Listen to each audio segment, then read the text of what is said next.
এখান থেকে বহরমপুরের ডিস্টেন্স হচ্ছে 176 কিলোমিটার আর কৃষ্ণনগর 88। কিছু লোক আছে আবার যারা এক্সপ্লানেশন চায়, আরে ভাই সার্কাজম বোঝো, সার্কাজম। এই রাস্তা যদি এয়ারপোর্ট থেকে শুরু করে শিলিগুড়ি অব্দি হয়ে যায়, কতক্ষণ লাগবে আমাদের শিলিগুড়ি পৌঁছাতে? কৃষ্ণচূড়াটা জাস্ট দেখো, জাস্ট ওয়াও।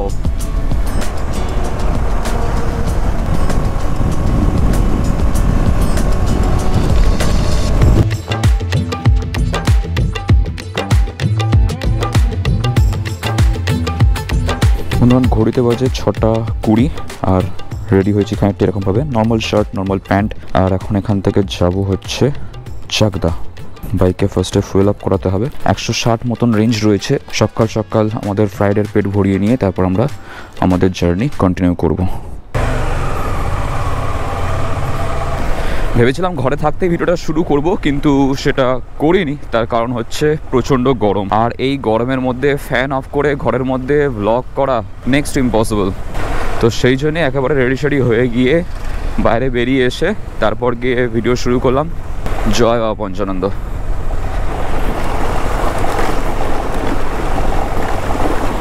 এই পার্টটা ঠিক হলো না আমাদের, ভাঙা তো ভাঙাই রয়ে গেল, বাট নো প্রবলেম, আমাদের কাছে অ্যাডভেঞ্চার রয়েছে। এই ভাঙা রাস্তার পাথর ছিটকে যদি কারোর একবার লাগে, পুরো গল্প হয়ে যাবে।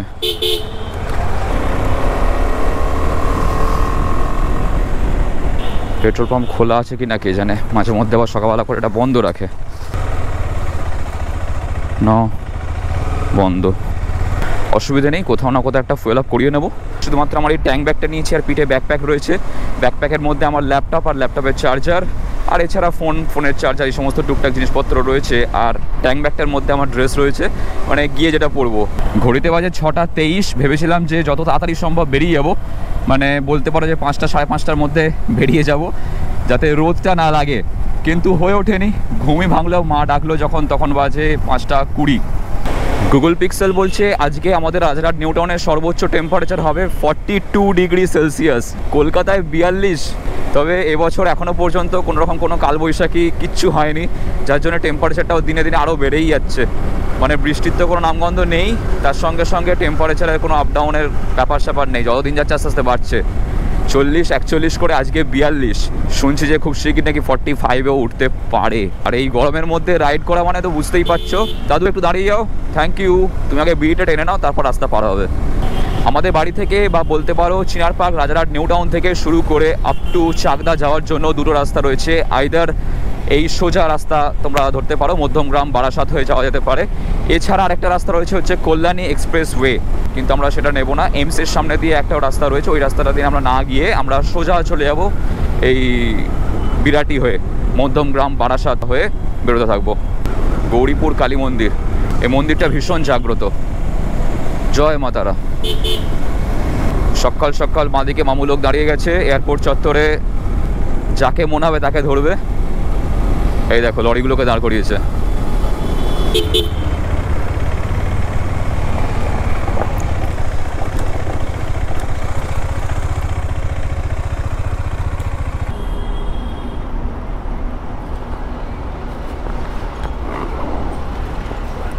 আমাদের বাইক খেয়ে নিয়েছে 250 টাকার ফুয়েল। আর এখানে ট্যাঙ্ক ব্যাগটা একটু সমস্যা করছে, আমার ট্যাঙ্ক ব্যাগের যে দড়িটা সেটা পড়ে গেছে। আচ্ছা আচ্ছা, বাইক থেকে না নেমে কি তোলা যাবে? হাত গলিয়ে, ইয়েস, হয়ে গেছে।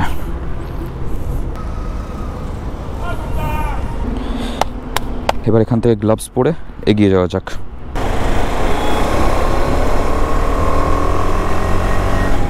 আমাদের ডান দিকে হচ্ছে এয়ারপোর্টের রানওয়ে, আর আমরা ক্রস করছি 2.5 নম্বর।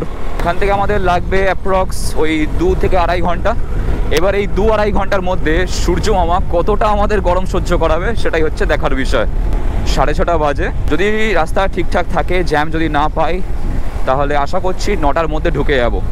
এখান থেকে বহরমপুরের ডিস্টেন্স হচ্ছে 176 কিলোমিটার আর কৃষ্ণনগর 88। এই নামগুলো দেখলে না মনে হয় দার্জিলিং যেন ডাকছে, আয় ভাই চলে আয়।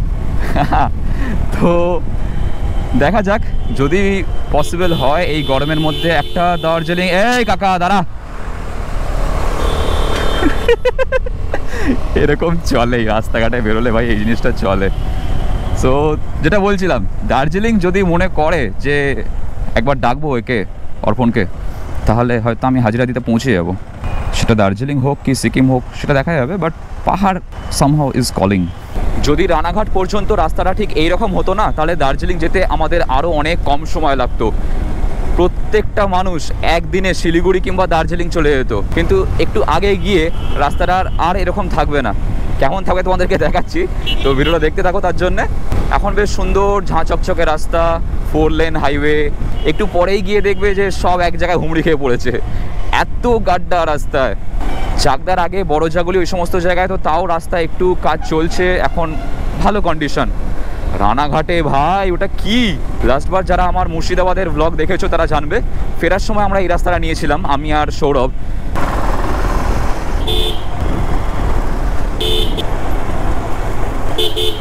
6:20 বেরিয়ে 6:45 কলোনি মোড়, তো মানে বুঝে নাও রাস্তা মোটামুটি ফাঁকাই রয়েছে। তো এখন আমরা ক্রস করলাম সন্তোষপুর মোড়, আর এরপর থেকে রাস্তা খানিকটা এইরকম, এরকম কোনো গাড্ডাগুড্ডি কিছু নেই, ভাঙাচোরা নেই, একদম সুন্দর ঝাঁ চকচকে রাস্তা, তবে ওয়ান ওয়ে। কৃষ্ণচূড়াটা জাস্ট দেখো, জাস্ট ওয়াও, সেরা লাগছে। মানে পুরো রাস্তার ওপরটা এরকমভাবে ছাওয়া দিয়ে রেখেছে গাছটা। ছোটোবেলায় যখন মাসির বাড়ি যেতাম তখন এই রাস্তাটায় পুরো চারিদিকে গাছ ছিল, মানে বলতে পারো যে পুরো গাছের ছায়ার মধ্যে দিয়ে যেতাম। এখন তো প্রচুর গাছ কেটে ফেলেছে, একের পর এক গাছ কাটা হচ্ছে, আর তারপর হাইওয়ে বানানো হচ্ছে। হাইওয়ের আশেপাশে সমস্ত ফ্লাইওভারগুলো থাকছে, ফ্লাইওভারের দেয়ালে এঁকে দিচ্ছে গাছ, আর গাছের আকার নিচে লিখে দিচ্ছে গাছ লাগাও প্রাণ বাঁচাও। তার বদলে যদি গাছ বসায় তো কাজে যেতে পারে। সব কিছু সরকারকে দোষ দিয়ে লাভ নেই, আমাদের নিজেদেরকে এগিয়ে আসতে হবে গাছ বসানোর জন্য। তো গরমটা একটু কমলে একটা এরকম গাছ বসানো অনুষ্ঠান করলে কেমন হয়? ইনিশিয়েটিভ নিয়ে তোমরা যদি কেউ পার্টিসিপেট করতে চাও, তাহলে সবাই মিলে একসঙ্গে আমরা গাছ লাগাতে পারি। কমেন্টে জানাও এরকম কিছু করলে কেমন হয়। এই উদ্যোগে যদি 5 জন এগিয়ে আসে, বা আমার দেখা দেখি যদি কেউ নিজেও করে তার বাড়ির আশপাশের এলাকায়, তাহলে তো ভালোই। আরে লুঙ্গি সামলে কাকা, কাকা আবার লুঙ্গির ভেতরে কি হাত ঢোকাচ্ছে, ইস। বাকি যতক্ষণ পর্যন্ত রাস্তা এরকম ফাঁকা ফাঁকা পাচ্ছি ততক্ষণ টেনে দেবো। আর বুঝতেই পারছো 68 কিলোমিটার, দাঁড়ানোর কোনো প্রশ্ন ওঠে না। বাট যদি মনে হয় কোনো জায়গায় যে একটু দাঁড়াই, একটু ছবি ছাবা তুলি, স্টোরি ফোরি দিই, তাহলে দাঁড়িয়ে যাবো সেখানে। তো বাই দ্য ওয়ে এখন আমরা ক্রস করলাম হচ্ছে সোনাডাঙ্গা, সন্তোষপুর পার করে সোনাডাঙ্গা।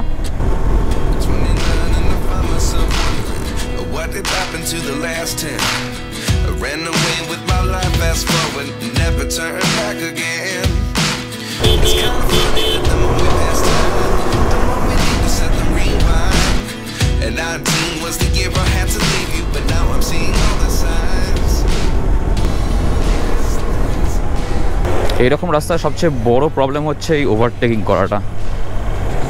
লরিগুলোতে একটা হর্নেই সাইড দিয়ে দেয় জায়গা থাকলে, কিন্তু বাসগুলো এমন ছেঁচড়া হয় সাইড দিতে চায় না। দেখো বাঁধে কতটা জায়গা নিয়ে এরা চলবে।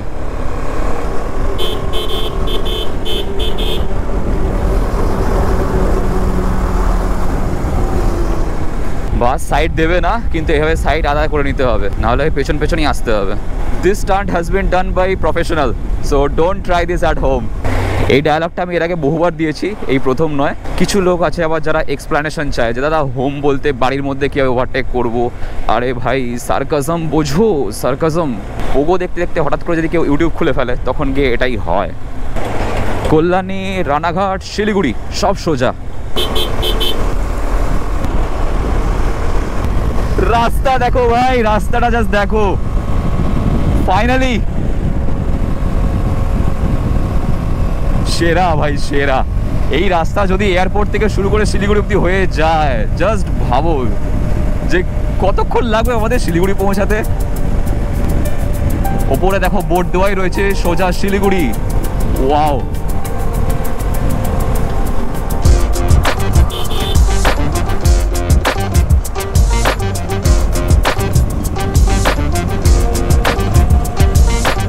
কি রাস্তা বানিয়েছে ভাই, লেভেলই আলাদা। জানি না এটা কতক্ষণ কন্টিনিউ হবে, আগে গিয়ে হয়তো আমাদেরকে সেই খারাপ রাস্তাতেই আবার গিয়ে উঠতে হবে। বাট ঠিক আছে, যতক্ষণের জন্য পেয়েছি মন ভালো হয়ে গেল ভাই। সেরা সেরা রাস্তা, সেরা।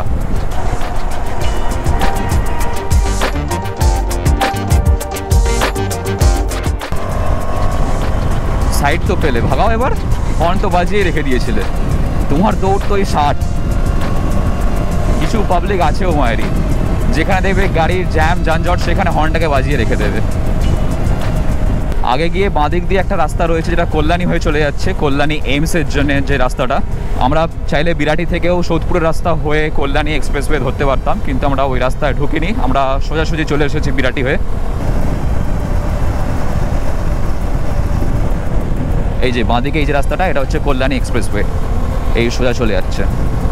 তো বন্ধু আমরা সবেমাত্র ক্রস করলাম হচ্ছে শিমুরালি, আর এখন রয়েছি পালপাড়া। সামনে গিয়ে আর মোটামুটি 3.5 কিলোমিটারের মধ্যেই পড়বে হচ্ছে চাকদা। তো প্রায় চলেই এসেছি বলতে পারো। আজকে সকাল থেকে বেরিয়ে থেকে এখনও পর্যন্ত এতটুকু পোর্শন খারাপ রাস্তা পায়নি, মানে এতটুকু পোর্শন নয়। আওয়াল সিদ্ধি বলে একটা জায়গা রয়েছে মাঝমধ্যিখানে, ওখানে হালকা একটা বাজার বসেছিল, জাস্ট ওইটুকুই ব্যাস। এছাড়া আর কোথাও সেরকম রাস্তা খারাপ তো নেই। পুরোটা হাইওয়ে বলবো না, তবে বেশ কিছুটা পোর্শন আজকে হাইওয়ে দিয়েই এলাম। আর সিরিয়াসলি ভাই মজা এসে গেল। এই কৃষ্ণনগরের বোর্ডটা যতবার চোখে পড়ছে মনটা পাহাড় পাহাড় করে উঠছে। বাট এখন যদি পাহাড়ের উদ্দেশ্যে বেরোইও, সেটা দার্জিলিং হোক বা সিকিম হোক, হোয়াট এভার, নাইট জার্নি তো করতে হয় ভাই। এই 40-42 ডিগ্রি টেম্পারেচারের মধ্যে যদি দিনের বেলায় বেরোই না, তাহলে পুরো সেদ্ধ হয়ে যাব। মানে পাহাড়ে যাওয়ার আগেই মোমো আমার এখানেই হয়ে যাবে রাস্তায়। দেখা যাক, যদি প্ল্যান হয় সেরকমভাবে তাহলে বেরিয়ে পড়বো, তোমাদেরকে সেটা আপডেটও করে দেবো। তো বন্ধু এখানে দাঁড়িয়ে দুটো স্টোরি দিলাম, আর যেহেতু চলে এসেছি গ্লাভসটা আর পরিনি। এই সামনে গিয়ে বাঁ দিক দিয়ে ঢুকে যাবো চাকদা চৌমাথা হয়ে। এটা চাকদা চৌমাথা, জাস্ট দেখো। লাস্টবার যখন এসেছিলাম তখন এই ব্রিজটা চালু হয়নি, আর এখন তো ব্রিজ বানিয়ে, ব্রিজ নয় ফ্লাইওভার অ্যাকচুয়ালি। এই মোটো ব্লগটুকুই রাখলাম। আমি হঠাৎ করে কেন চাকদা এলাম না এলাম সমস্তটা তোমাদের সঙ্গে শেয়ার করবো খুব শিগগিরই নেক্সট ভিডিওতে। ভিডিওটা ভালো লেগে থাকলে মনে করে লাইক করে দিও, চ্যানেল থেকে চ্যানেলটাকে সাবস্ক্রাইব করে দিয়ে পাশে বেল আইকনটা মনে করে বাজিয়ে দাও, যাতে আমাদের নেক্সট ব্লগ আসে নোটিফিকেশন পেয়ে যাও। দেখা হচ্ছে খুব শিগগিরই তোমাদের সঙ্গে পরের ব্লগেতে। Till then stay safe, take care, চলো বাই। সকাল 7:45 বাজে, আমি মাসির বাড়িতে ঢুকছি। ওরা উঠেছে কিনা কি জানে এখনো, হয়তো উঠে পড়েছে।